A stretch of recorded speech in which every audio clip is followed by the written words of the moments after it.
தற்போது நாங்கள் அதிர்வு இணையத்தின் சார்பாக நாடு கடந்த தமிழீழ அரசாங்கத்தின் பிரதமர் திரு ருத்ரகுமார் அவர்களை தொடர்பு கொண்டுள்ளோம். வணக்கம் திரு ருத்ரகுமாரன் அவர்களே.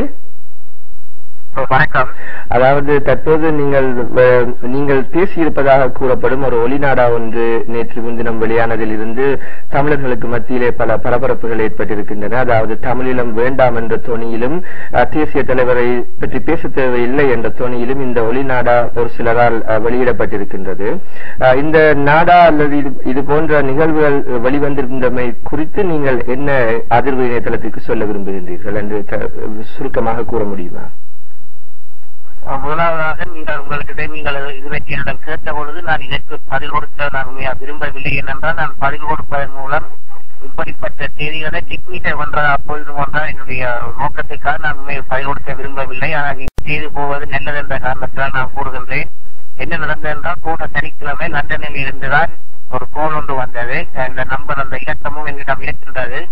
அதில் கேட்டார்கள், இப்படி நாடு கடந்த தமிழீழ அரசாங்கத்துக்கு மாற்றத்தில் இருக்கிறோம், அதற்கு என்ன கருப்பொருள் என்று நான் கூறினேன். தமிழீழத்தை ஜனநாயக ரீதியில் அடைய இருப்பதை கருப்பொருளாக கொண்டு இந்த பாடலை எழுதுங்கள் என்று.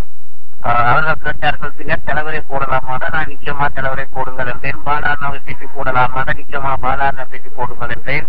கேபியை பற்றி போடலாமான்னு கேட்டார்கள். நான் கூறினேன், கேபிக்கும் நாடு கடந்த தமிழக அரசாங்கத்துக்கும் என்ன சம்பந்தம், வேட்காக அவரை நீங்க போட வேணும் என்று கூறினேன்.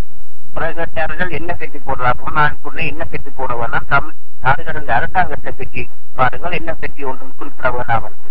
உணவுதான் நடந்தது. இது மிகவும் ஒரு கவலைக்குரிய வேதனைக்குரிய வெட்கப்படக்கூடிய விடயம். இன்றைக்கு எங்களுடைய சமுதாயம் எந்த அளவுக்கு போய் கொண்டிருக்கின்றது என்று. அதாவது இது விஞ்ஞானத்தில் இன்றைக்கு ஒருவருடைய கதையை தரவாக்கி துண்டு துண்டத்தனாக ஆக்கி அதை ஒட்டி ஒரு நாடாக வெளியிடுவது மிகவும் எளிதான விடயம். எனவே மக்கள் இதனை புரிந்து கொள்ள வேண்டும். இது எங்களுடைய வேலையை வீணாக்கி, எங்களுடைய நேரத்தை வீணாக்கி, கவனத்தை திருப்பி செய்யப்படும் ஒரு மூன்றாம் தரத்து அரசியல் என்றுதான் நான் இதனை கருதுகின்றேன். நான் இது ஊடகங்களுக்கும் ஒரு பரிவான வேண்டுகோளை விடுக்கின்றேன். இன்வெஸ்டிகேட்டிவ் ஜேர்னலிசம் என்று கூறுவார்கள். அதாவது நீங்கள் உண்மைகளை அறியும் ஒரு பத்திரிகை முறை என்று. எனவே நீங்கள் எங்களுடைய தமிழ் மக்கள் மத்தியிலே எத்தனையோ கம்ப்யூட்டர் சிறந்த அறிவாளிகள் இருக்கின்றார்கள். அவர்கள் இன்றைக்கு இப்படிப்பட்ட நாடாக்களை பார்த்தால் அவர்களுக்கு தெரியும் ஒப்புப்பட்டு இருக்கிறதா, இல்லாட்டி ஒரேடியாக இருக்கின்றார்கள். எனவே நீங்கள் ஊடகங்கள் இன்வெஸ்டிகேட்டிவ் ஜேர்னலிசம் என்ற அதனை கடைபிடித்து இப்படிப்பட்ட உண்மையை நீங்கள் மக்களுக்கு எடுத்து சொல்ல வேண்டிய கடமை உங்களுக்கு இருக்கின்றன கருதுகிறேன். என்ற மூன்றுமை இப்படி இன்னொரு கிருத்தரமான வேலையில் ஈடுபடுவார்கள். என அதற்கு நாங்கள் பதிலளித்துக் கொண்டிருப்பதில் எங்கள் நேரத்தை வீணாக்குவதாக முடியும். எனவே நீங்கள் இதனை செய்திகள் என நம்புகின்றேன்.